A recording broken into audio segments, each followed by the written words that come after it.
मुझे थोड़ा पानी ला कर दो। तुम्हारी माँ कब से बीमार है?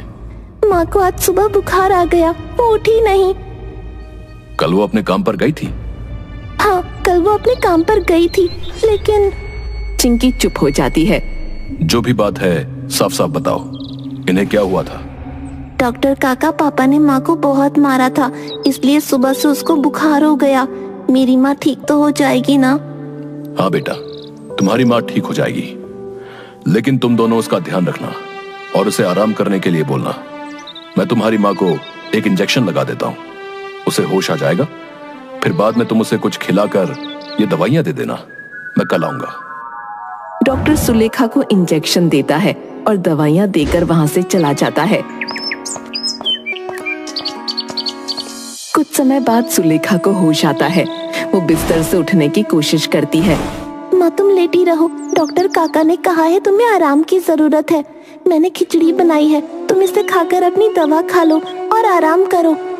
सुलेखा अपनी 10 साल की बेटी की बातें सुनकर रोने लगी। चिंकी, तूने खिचड़ी कैसे बनाई? तुम्हें खाना बनाते देखती हूँ ना, और चूल्हा जलाने के लिए मैंने पड़ोस की शोभा काकी से मदद ली थी। सुलेखा अपने दोनों बच्चों को गले से लगाती है। मेरे बच्चे समय से पहले बड़े हो गए।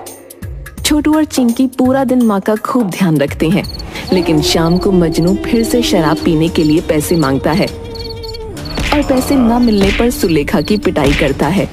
दूसरे दिन डॉक्टर फिर से आते हैं। सुलेखा, क्या मजनू ने तुम पर हाथ उठाया था? सुलेखा चुप रहती है।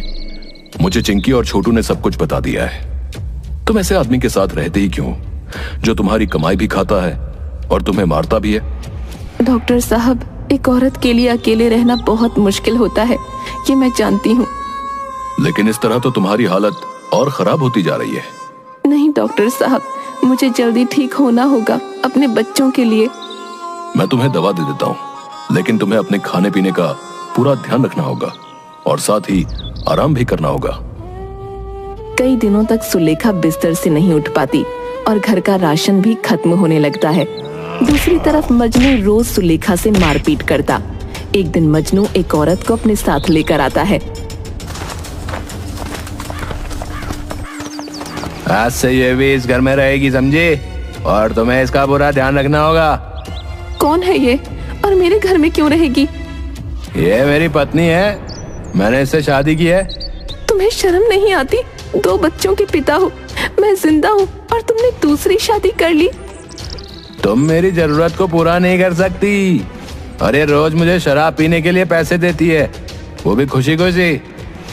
मैं इस घर में नहीं रहूंगी। इस घर की हालत तो देखो, जानवर के रहने के लायक भी नहीं है। अगर हम यहाँ नहीं रहेंगे तो कहाँ जाएंगे? तुम मेरे घर चलो, हम दोनों वहाँ पर ही रहेंगे। तुम्हें जैसा ठीक लगे। आप ये क्या कर रहे हैं? आपके हाथ जोड़ती हूँ मैं। अपनी बकवास बंद करो, मैं आज से अनीता के घर पर रहूंगा।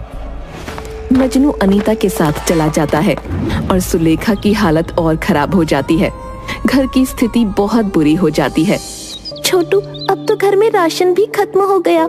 हमारे पास सिर्फ कल के लिए राशन है, हम क्या करेंगे? चलो ढाबे पर चलते हैं, शायद वहाँ कुछ राशन हो। दोनों ढाबे पर जाते हैं।